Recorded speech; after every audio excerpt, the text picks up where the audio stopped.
when you're younger, you have the jobs working on a weekend. Yeah. You know. Yep. So whether it's a paper round or Yep. a lawn mowing round or knocking on doors to wash cars or whatever it might be. Yep. Yeah. So I'd work in my grandma's gardening, and she taught me a lot about pruning the old, fruit trees and roses. Yep. But then I also worked at Pizza Hut as well. So I had a supervisor role at Pizza Hut, started when I was 14 and just loved working. We talked about that in the last podcast, actually. We did. I was a Domino's boy and you're a Pizza Hut girl. There's got to be some rivalry there. Although I don't think Pizza Hut are still around. So I don't even know if they there's are any rivalry there at all. Yeah.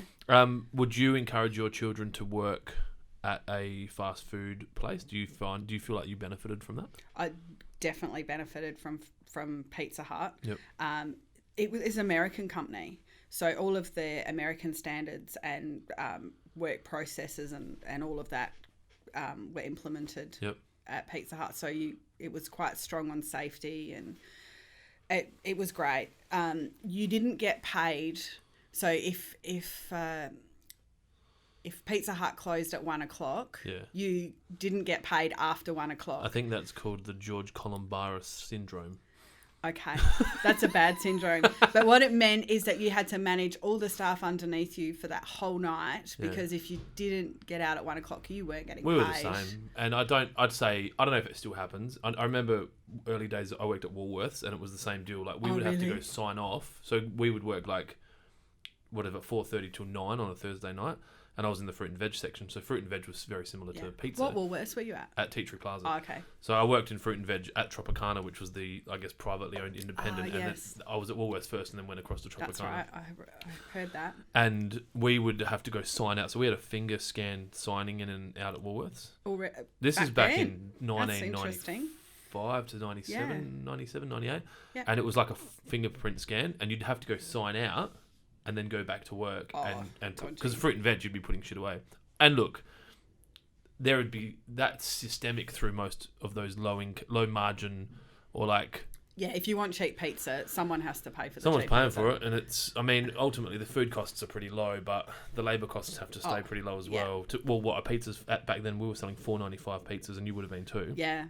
And if the cost of food was $2.20 or whatever it was, you had to then pump out the labour, the electricity, the whatever. And then, I was a manager, so I don't know if you would have got to that point, but I was a manager. I was on $26,000 a year managing the store. And if you think going home, my first pay, I think I was on $4.30 an hour. Jesus, I thought I was bad. I think I was on $8.20. Mm-hmm. So I was 14. $4.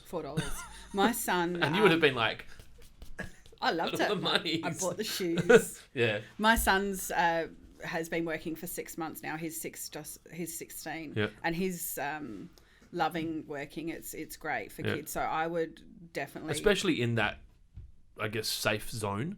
Like all the policies are there, the procedures are there. Like it's, you can. I think sending your son to McDonald's or Hungry Jack's or Big W or Woolworths, they're going to come home at the end of the day. Yeah. You know my son works for a small business, so a cafe, and it's fantastic, and it's great that he's working with adults and uni students, and it really opens their mind to the he's world. mature beyond his years anyway, but he's fantastic. But I think if you weren't, it drags you up. You have to. Yeah, you have to. You can't be an idiot, because it won't. You might get away with it at school, but you're not going to get away with it in the workplace. Yeah. So, working in the garden, obviously as a love thing with your grandma. Yeah, with my grandma, and then I started working at a production nursery, and we produced herbs and snow pea sprouts for retail and restaurants. Yep. And that was down at Darlington, and it was a big eye opener for the production horticulture industry. And then I just kept moving through the industry. So I've experienced working in garden shops. I've also worked for a landscaper, garden maintenance. So worked all around Adelaide doing garden maintenance. Yep. I realised that it was really hard as a landscaper to keep up with the guys.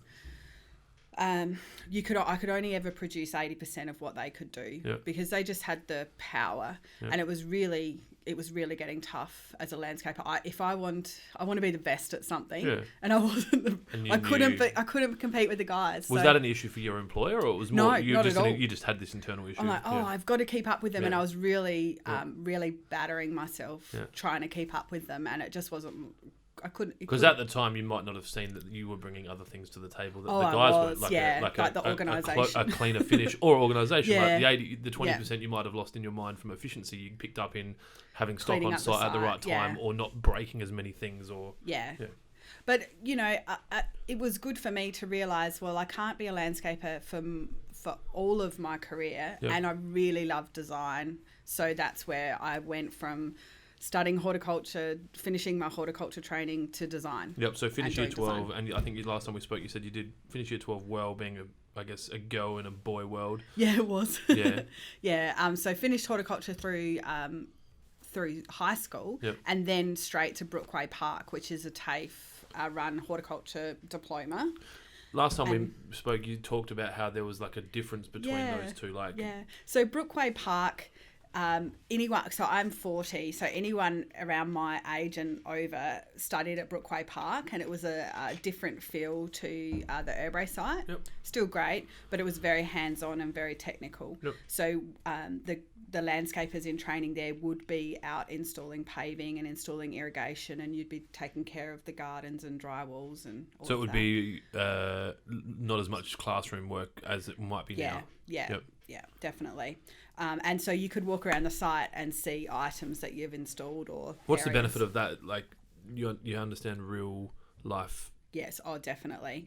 Yeah, right. So there is a real disconnect with currently in our system of people that are designing gardens but don't have a clear idea of how to install. Would it be fair to say that that's outside just landscape as well, like in architecture as a general, I guess design as a general? Yeah, I haven't experienced it in architecture.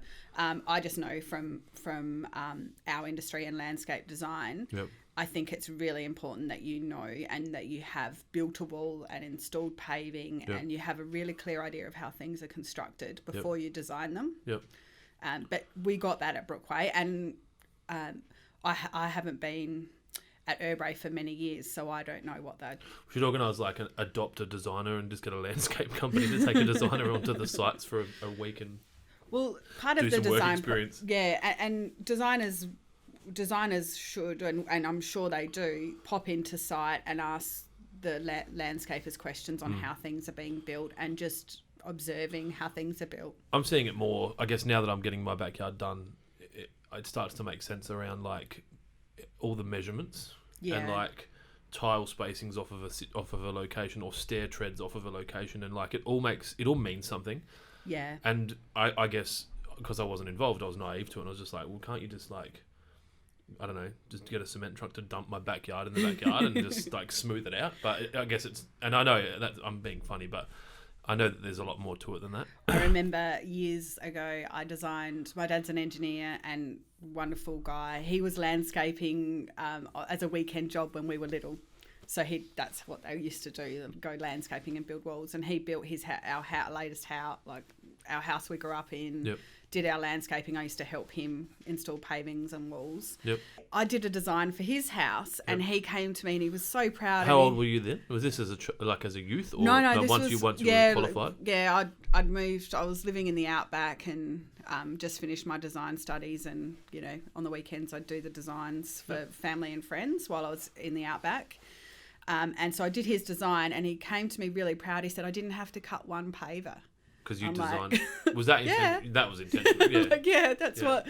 That's what design is. It's making sure that you've got an idea of the product and the space and how you're going to use it well. And pavers are probably a very obvious one. Yes. Do you do it with lawn? Artificial lawn, yes. Yeah, because it's 3.8 or whatever. Yeah, you work out, some rolls are 3.8, some are 4. Whatever, so it depends. So artificial lawn. When I was working... If you're put in a situation where you have to drop to the level of putting an artificial lawn. Yeah. You don't have to comment on that. There's some spaces for artificial lawn. Inside houses. Yeah. Children's bedrooms that want to look like a sports field. Nah, I won't go on about artificial lawn, but yeah. So it suits. I get that. Like, there's small shaded front yards that need green or whatever, or people that can't care for their own. Well, a lot of time now, people are jet setting or retiring, and they don't necessarily want a lawn or a garden. Yep. So you pop one in. You sticking artificial plants in your designs yet? No, I haven't. There's a line there. I was out at Wholesale Plants the other day, and I said, "Oh, have you got any of those fake little plants that go in the indoor pot plants?" Yeah, so I'll drop one in for Clint. No, they looked at me and basically went, "Get out." I was like, "Are you serious?" What have you done with Lee? Yeah. Yeah.